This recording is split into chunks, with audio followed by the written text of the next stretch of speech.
got involved with Tomb Raider because I was working on another project within Square Enix Eidos, and I was recommended to Crystal because they were looking for someone that could really capture a good character and voice for Lara. I worked on several action adventure game heroines in the past, Faith in Mirror's Edge and Noriko in Heavenly Sword, and it felt like this was the next challenge for me.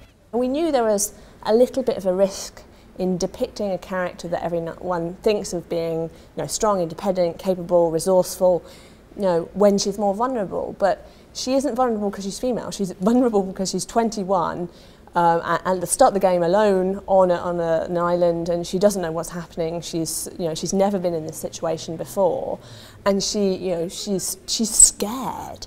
And you don't normally see that a character being scared in a game. But we know Lara is brave, we just don't know where that bravery comes from. You can't really have bravery without fear.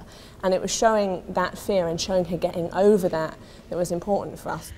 We did show her first animal kill and her first human kill, her actually feeling, certainly guilty.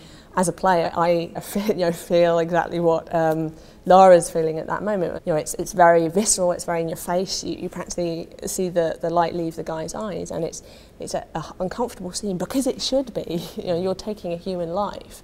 Throughout the game, we've tried to sort of explore a little bit of that internal journey of what's going on within the character without mugging the fun of the gameplay. So it's getting that balance between what is getting a little bit of narrative realism in there, but also kind of keeping the gameplay fun as well. I mean, you kind of find inspiration anywhere you can get it when you're developing a game. So early on, we came upon the theme of survival, and that was something, again, that would help show Lara's humanity. Some of the real-world survival stories, Aaron Ralston's stories featured in 127 Hours movie, but just a lot of other real-world stories. And what attracted us to those was that as much as they were at times sort of dark and morbid, that there was always this humanity that was coming through, almost an inspirational humanity. The idea that these people, they went through what they went through, but they came out the other side, they survived, and ultimately they were different people because of it.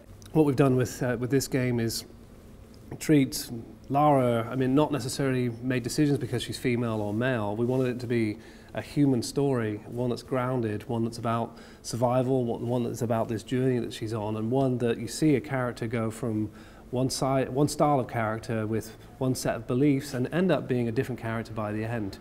And really that's what we've been interested in. It's less, quite honestly, been about gender. I think it's been about being human, and that is genderless, right? So we've not really approached it that way. The fact that she's female and she's an icon and she's a big prominent video game character is great, and certainly that's fantastic, and we're very proud to be part of that. But it's not something that drives us day to day, if you know what I mean. Right, let's get you patched up.